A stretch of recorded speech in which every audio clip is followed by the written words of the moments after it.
Bible کے دو حصے ہیں۔ حضور صلی اللہ علیہ وسلم سے ٹھیک پہلے جس نبی کا زمانہ ہے وہ عیسیٰ علیہ السلام ہے، اور عیسیٰ علیہ السلام پر جو کتاب نازل ہوئی اسے ہم اپنی شرعی زبان میں انجیل کہتے ہیں، اور عیسیٰ علیہ السلام کے سو کالڈ ماننے والے وہ اس کو بائبل کہتے ہیں۔ بائبل کے بھی دو حصے ہیں، ایک حصہ وہ ہے جسے بائبل پرانا عہد نامہ کہتا ہے، عہد نامہ قدیم، اور دوسرا حصہ وہ ہے جسے عہد نامہ جدید کہا جاتا ہے۔ پرانے عہد نامے میں پہلے کی انبیاء کی کتابوں کے جز ہیں، اجزاء ہیں، اور نئے عہد نامے میں عیسیٰ علیہ السلام پر نازل ہونے والی کتاب کا حصہ ہے۔ حصہ اور اجزاء میں اس لیے کہہ رہا ہوں کہ اگر یہ کامل طور پر محفوظ ہوتی تو پھر نہ نبی کی ضرورت پڑتی اور نہ کسی دوسری کتاب کی ضرورت۔ اسی لیے پڑی کہ ان کتابوں کو خود ماننے والوں نے برباد کر دیا، بھلا دیا، کاٹ دیا، بدل دیا، اڈلٹریشن ہوا، مینوپولیشن ہوا، کھرچ دیا، جہاں پر جو چاہا بدل دیا، اس لیے ضرورت پڑی۔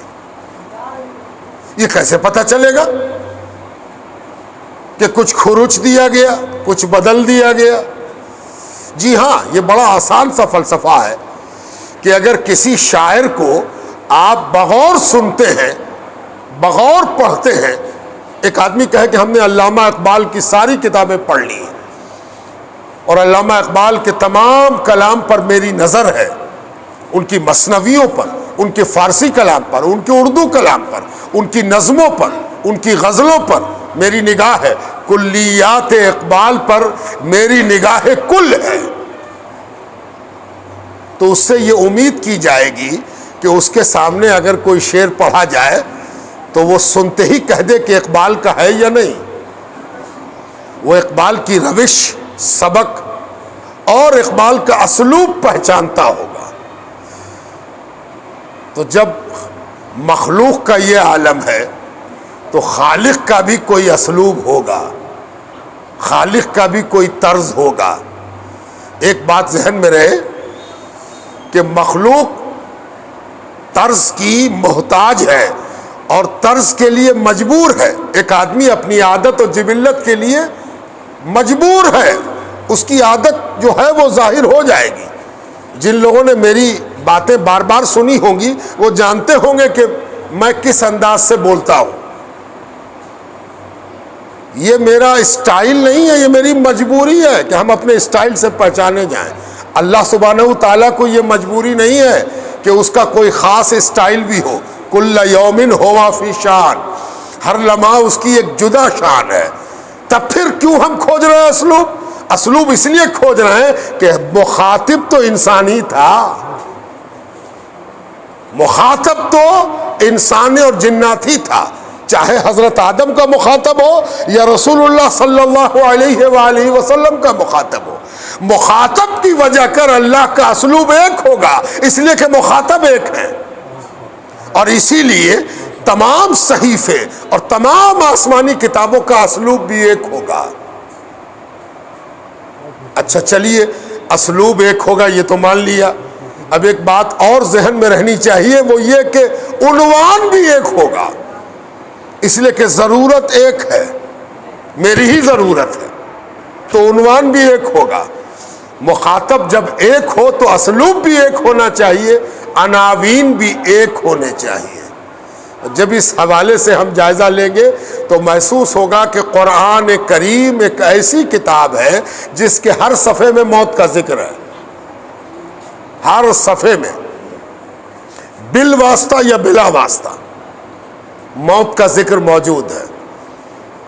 بلا واسطہ اس لیے کہ لفظ موت آیا ہے، اور بالواسطہ اس لیے کہ یہاں سے پلٹنے کا ذکر موجود ہے۔ موت نہیں ہے تو مسیر ہے، مسیر نہیں ہے تو ترجعون ہے۔ یعنی قرآن کریم کا ہر موڑ، قرآن کریم کا ہر چوراہا، شارع قرآن کا ہر موڑ احساس دلاتا ہے کہ پلٹنا ہے، یہاں سے جانا ہے۔ اور جب اس حوالے سے آپ بائبل کو تلاش کریں گے، توراہ کو تلاش کریں گے، زبور کو تلاش کریں گے، تو آپ کو حیرت ہوگی کہ موت کا ذکر چھانٹ دیا گیا، ہٹا دیا گیا۔ اور اس کی طرف بھی قرآن نے اشارہ کیا، قُلْ يَا أَيُّهَا الَّذِينَ هَادُوا إِنْ زَعَمْتُمْ أَنَّكُمْ أَوْلِيَاءُ لِلَّهِ مِنْ دُونِ النَّاسِ فَتَمَنَّوُا الْمَوْتَ إِن كُنتُمْ صَادِقِينَ۔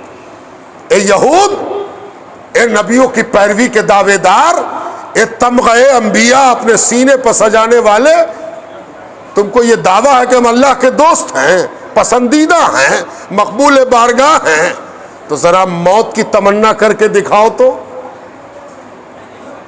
یہ موت کی تمنا کا چیلنج اسی لیے کیا گیا کہ تم تو موت کے تذکرے سے گھبراتے ہو، تم تو موت کے عنوان کو کھرچ ڈالتے ہو، تم تو موت کے عنوان سے بھاگ کھڑے ہوتے ہو، تم کیا موت کا تذکرہ کرو گے؟ اور پتہ چلا کہ جہاں کثرت سے موت کا ذکر ہو وہ اللہ کی کتاب ہے، وہ اللہ والا ہے۔